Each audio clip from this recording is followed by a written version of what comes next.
Hey everyone, Nabil here, and today I'll be reviewing the VR version of The Vanishing of Ethan Carter.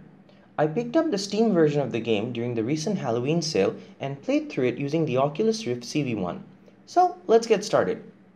Story: The Vanishing of Ethan Carter is set in a rural mountainous town where a young boy, Ethan Carter, has disappeared under mysterious circumstances. Now it's up to psychic detective Paul Prospero to crack the case. In the game, there are basically no cutscenes or chatty NPCs to dump exposition. All story elements are provided via papers scattered throughout the world or through Paul's psychic visions. Now, from these bits of information, you're able to piece together the dynamic between Ethan and his family. However, the exact circumstances of his disappearance and the chronology of events is kept intentionally vague till the very end. You'll scratch your head on more than one occasion as trippy things happen all around you. And I think this air of mystery, not being able to tell what's real and what isn't, this is one of the best aspects of the game. Gameplay. First things first, this game does not support the Oculus touch controllers. Wait, don't just run off yet. It's still pretty fun and immersive. You have full 360-degree head movement and can play through the game using an Xbox controller. The controls are pretty simple. You use the left analog stick to move, the right stick to turn, the A button to interact, and the right trigger to sprint. The game needs you to gaze upon points of interest in the environment and then press a button to activate them. These interactive points provide story elements such as text or narration, and they also point you towards the next clue. Furthermore, certain points also activate Paul's psychic powers, allowing him to peer into the past and determine the exact sequence of events. Apart from a few light puzzle segments, these interactions form the crux of the gameplay, so I wouldn't go into this expecting combat or stealth sections. Unfortunately, the interactions can be a bit wonky, requiring you to position your head and body in a very specific way. Graphics and immersion. Firstly, keep in mind that this game came out in 2014, so its graphics may not be able to go toe-to-toe with today's best offerings. That being said, the use of the Unreal Engine and photogrammetry-based textures still gives the game a very realistic look and feel. It can be pretty immersive and lifelike. You'll be treated to natural lighting, lush swaying foliage, and rundown homes with really lived-in interiors. In fact, I had to move virtual branches away from my face on more than one occasion. I also got the heebie-jeebies when looking over the railing of a huge towering dam. However, it has to be said that not all the textures hold up to close scrutiny. While some are crisp and detailed, others can be pretty low res. The character models in fact haven't aged very well. Another issue is that objects in the distance can seem pretty blurry, though this may be due to how the Oculus's lenses manage depth of field rather than the game itself.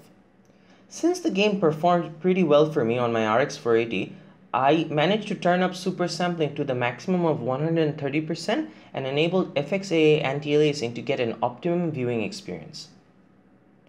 Sound.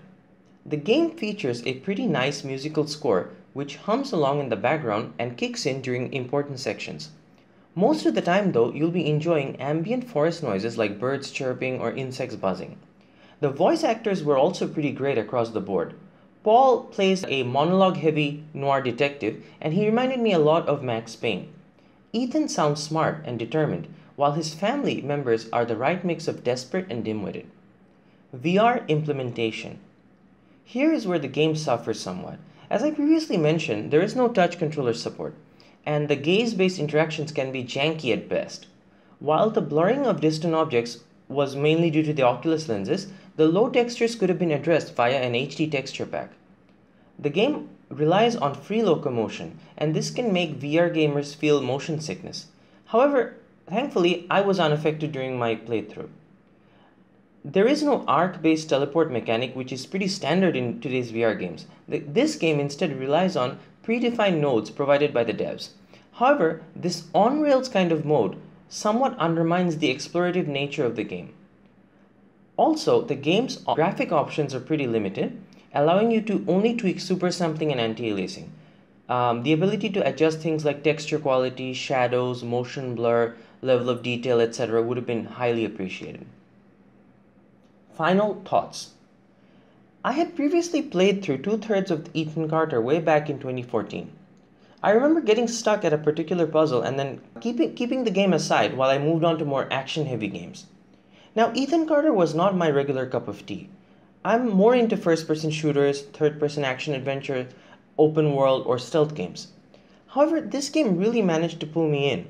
It had an air of mystery with supernatural elements, and you just really wanted to know what was going on. The visuals were near photorealistic for the time, the environments were fun to explore, and the puzzles, while simple, still gave you a sense of accomplishment. Now, fast forward to 2017. The game is amazing inside a VR headset. The level of immersion is through the roof. There are some seriously WTF moments like a huge cavern filling up with water or accelerating rapidly into the sky. Even during quieter moments, you might just start looking around and spend a couple of minutes drinking in the scenery.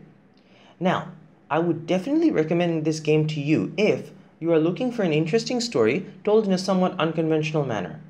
Then, if you are okay with a slower paced adventure, which, while lacking in combat or set pieces, still serves up plenty of thrills. If you can forgive the lack of touch controller support, the less than perfect gaze controls, and the limited graphical options, right? And at the same time, if you're able to find this game at a discount, I think you should definitely pick it up. Like, for example, I managed to get the game for $5, and since the game is about 6 hours long, it took me 2 to 3 sittings to finish. Overall, it's a pretty good price, I would say. If I managed to make the game seem interesting to you, please pick it up if you can. The devs are a smaller studio, and we should support innovative titles like this, I think. So, that's it pretty much for me, guys, and I'll see you next time. Take care.